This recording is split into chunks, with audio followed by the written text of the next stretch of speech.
Gusto ko lang i-share sa inyo guys ang 9 leads out na connection ng ating 3-phase motor. Ito kasi ang madalas na ini-interview sa Pilipinas pag nag-a-apply ka ng motor rewinder. Pag yung 9 leads out ng 3-phase motor, ano ang connection? Ito na yung connection niya guys. Pag sabihin kasi natin na 9 leads out, automatic yan na reduce the voltage siya, magiging to 20 volts. Ngayon, para sa mga baguhan, ano ba ang 9 leads out? Ang 9 leads out guys, ito na yon, yung leads na nakalabas sa ating motor. 1, 2, 3, 4, 5, 6, 7, 8, 9. So, 9 leads out siya. Y connection. Ngayon, titignan mo yung nameplates ng ating motor. Kung ang ating motor, Y connection siya. So, ang ibig sabihin ng 9 leads out ay reduce the voltage siya. Magiging to 20 volts. Double Y ang ating i-connect. Katulad dito guys, no? 9 leads out ito. Kung i-connect natin to guys, ito siya, ilagay natin dito sa 1. Igano natin, 7 to 1. Tapos ito naman, ang 4 naman, i-connect naman natin dito. Ganun. Tapos dito naman, 8 naman, no? 8 to 2. 8 to 2. I-ganun natin. Tapos ito naman dito, ikabit naman natin itong 5 to 11. Ganun kasi siya kung makikita natin. Tapos dito naman, 3 to 9, ikabit natin to. Ganun ang connection niya guys kung i-reduce natin sa voltage, no? Tapos ito namang 6 naman, ilagay naman natin to sa baba. Ikabit natin dito. Ganun. Bali, ang sa baba, 11, 10, 12, 4, 6, 5, no? Kung makikita natin.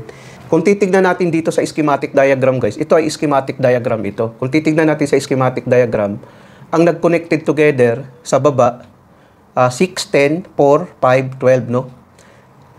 12, connected together, 10, ito siya, 11, ito naman siya, 6, itong 6, tapos 4, itong 4, tapos 5, no? Itong 5. Connected together siya, no?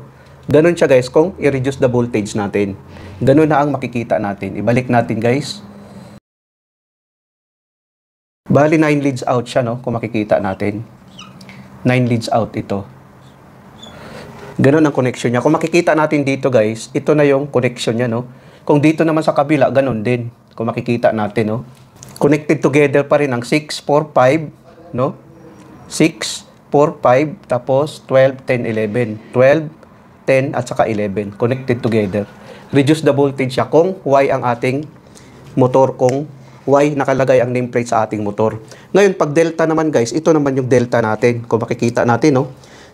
9 leads out din ito. Kung bibilangin natin, 1, 2, 3, 4, 5, 6, 7, 8, 9. 9 leads out din ang ating delta.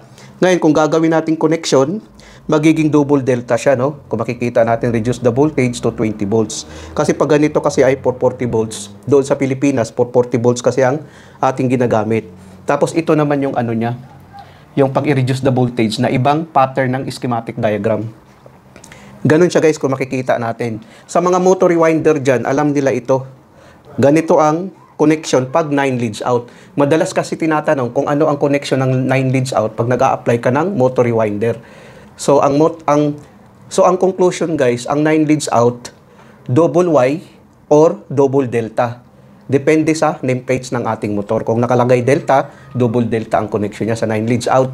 Kung Y naman, double Y naman ang connection sa ating 9 leads out. So ito na siya guys ang ating diagram. Ito kasi ang madalas na naririnig ko sa mga comment kung ano ba ang connection ng 9 leads out. So ito na yung kasagutan ng 9 leads out natin guys. Sana guys nakapagbigay ito ng konting kaalaman sa mga baguhan. Maraming salamat sa inyo guys. Hanggang sa muli.